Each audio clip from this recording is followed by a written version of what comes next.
Fala galera, vamos para mais um vídeo aí no nosso canal, vamos lá então? Quero te fazer uma pergunta. Você já comprou o seu ovo da Páscoa? É claro. Pois é, você já fez um financiamento ou quem sabe até deixou o seu rim ali na loja? Porque o negócio tá difícil, hein? O povo reclama de crise, mas você vê o povo comprando todos esses negócios. Tcharam!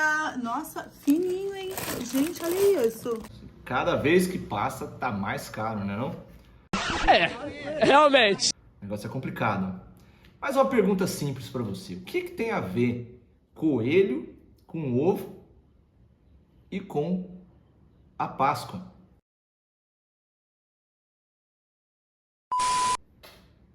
Bom, temos algumas relações e é importante a gente tentar entender alguns conceitos e como que isso foi se concretizando. Bom, você sabe que coelho não bota ovo, né? Sabia não? Muito menos de chocolate, obviamente.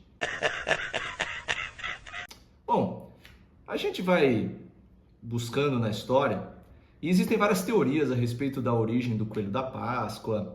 Alguns associam coelho com algumas origens pagãs. Outros sustentam aí que desde a Idade Média já havia uma relação direta de lebre, coelho com o cristianismo. Enfim, não dá para a gente entender com muita clareza, mas é possível tentar entender um pouco como que surgiram essas ideias, né? Prática de decorar ovos, associar isso com a Páscoa cristã.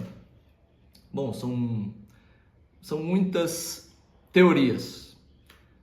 Os persas comemoravam ali o fim do inverno e outras culturas pagãs, outros povos antigos também, o chamado equinócio da primavera, o final ali, né, do inverno, começo da primavera, o coelho, a lebre era um símbolo de fertilidade, de renascimento, eram os animais que começavam a andar quando a neve começava a desaparecer e tal. Povos eslavos tinham a tradição de decorar ovos de galinha, pintar, etc. Enfim, bom, das teorias mais levantadas, a que geralmente tem mais aceitação são aquelas que associam o coelho da Páscoa ao paganismo. A teoria mais conhecida é aquela que relaciona o coelho da Páscoa com uma deusa da mitologia germânica, também presente na mitologia nórdica, anglo-saxã também, chamada de Ostara ou Eostri. É uns nomes meio estranhos, mas você pode pesquisar melhor aí. Legal. Bem louco. Essa deusa, chamada de Ostara ou Eostri, ela era conhecida por ser a deusa da fertilidade para essas culturas pagãs muito antigas e muitos acreditavam que ela tinha uma relação direta com o nome Páscoa no hemisfério norte. Aí um momento aí, ó, poliglota aí, né?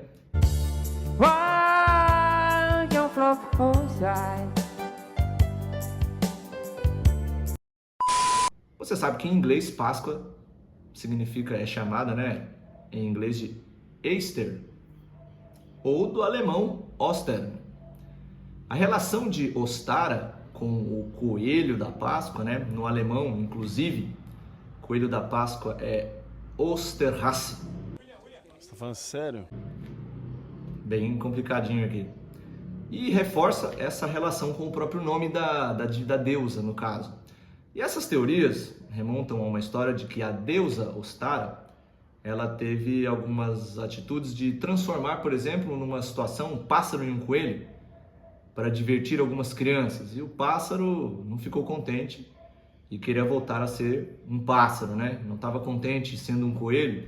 E a história diz que depois que ela transformou ele de volta de coelho para pássaro, o pássaro, em forma de agradecimento, deixou alguns ovos coloridos para ela, que então deu às crianças. Bom, essa teoria fez com que Ostara fosse popularizada como a origem da associação de ovos coloridos com o coelho e a Páscoa, pela questão da data, de ser muito próximo da época que os cristãos celebravam a Páscoa. E, naturalmente, pagãos se tornaram cristãos e, com o passar do tempo, isso antes da Idade Média, claro, houve uma mistura de conceitos e de práticas.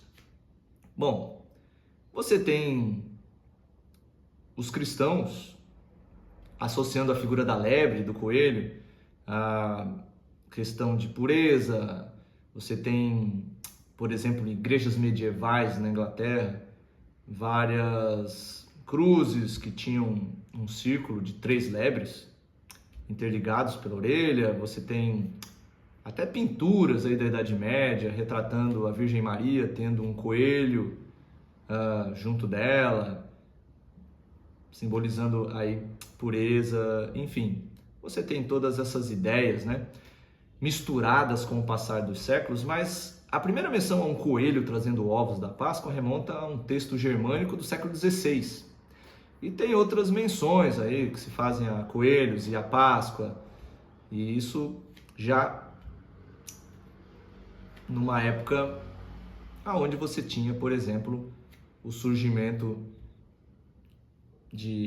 do protestantismo. Você tinha uma tradição associada agora, levada por alemães para a América do Norte, ali nos Estados Unidos, os imigrantes, isso já no século XVIII.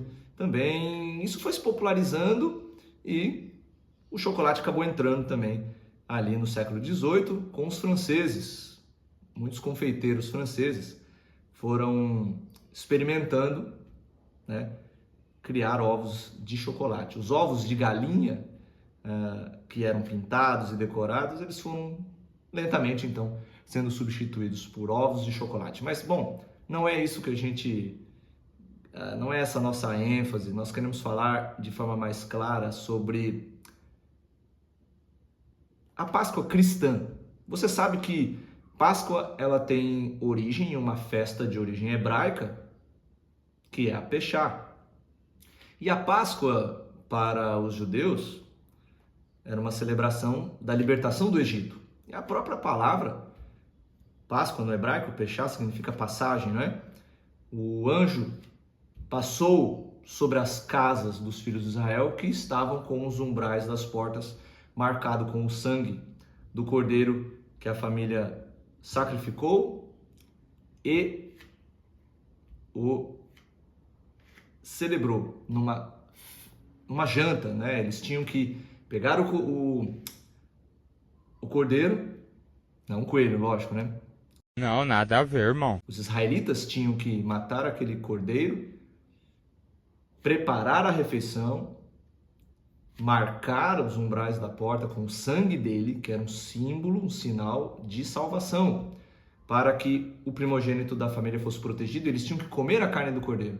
Eles tinham que se fortalecer, porque em breve eles iriam, zarpar ali do Egito. Então, os judeus sempre celebravam, e você tem nos evangelhos Jesus celebrando a Páscoa com seus discípulos, mas agora ele estava dando um sentido muito maior, porque ele era o verdadeiro cordeiro, o cordeiro de Deus, e o seu sangue nos libertaria do pecado. Não apenas de um lugar geográfico, como os hebreus foram libertos do Egito e da escravidão, mas uma libertação muito maior do poder do pecado. E nós celebramos com grande alegria, o triunfo de Jesus na cruz. Foi sacrificado em nosso lugar e em nosso favor, mas ele voltou à vida. Que grande alegria saber que a tumba está vazia e que porque ele vive, nós podemos crer que o futuro será diferente. No Evangelho de João, no capítulo 20, você tem a narração da história quando Jesus ele aparece então para Maria Madalena e ela está triste, chorando, porque ela chegou na tumba ali na sepultura e ela estava aberta e não tinha ninguém lá dentro. E ela triste, né? Chorando. E Jesus então pergunta para ela no verso 15, João capítulo 20, verso 15: mulher, por que choras? Você vê que ela estava tão confusa e desesperada que ela pensava até que aquele estranho pudesse ser um jardineiro, alguém. Ela falou: quem o levou? Se você o levou e colocou em algum lugar, me diga, eu vou buscar o corpo dele. E Jesus fala então com um tom familiar: Maria. e ela entende que era o Senhor. Ela recebe então uma missão: voltar para os seus amigos e contar que ela viu o Senhor. E é isso que o Evangelho relata no versículo 18. Maria Madalena corre para os discípulos e ela diz: vi o Senhor. Depois Jesus aparece para o grupo que estava fugindo da perseguição, dos grupos religiosos ali dos judeus, estavam com medo, trancados em uma residência, e Jesus aparece. E ele mostra então as suas mãos, convence eles, e um outro momento, dias depois, aparece de novo para os discípulos. Queridos, podemos acreditar que Jesus venceu a morte. E Ele mesmo garantiu: quem acredita em mim, mesmo que morra, um dia viverá outra vez. Que Deus te abençoe e que Jesus de fato seja a nossa Páscoa, a nossa libertação.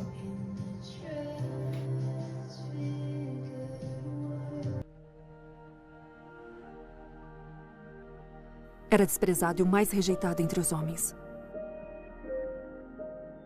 Homem de dores, experimentado em padecimentos. Ele foi ferido pelas nossas transgressões. Foi moído pelos nossos pecados. Eis aqui o Cordeiro de Deus, que tira o pecado do mundo. E se eu permitir? Se eu amar? Se eu o seguir, Ele pode remover meus pecados, Meus pesares? minhas dores. Perdoar meus erros. Assim como todos morrem em Adão, em Cristo todos viverão novamente. meu pai, E minha mãe. Minha irmã, Meus avós, minha família. todos viverão novamente.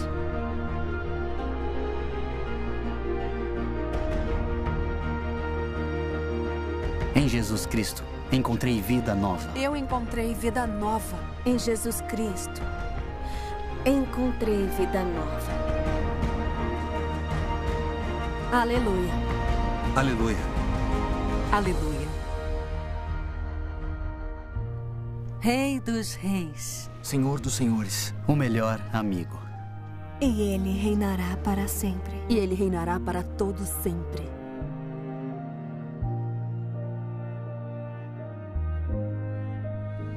Aleluia.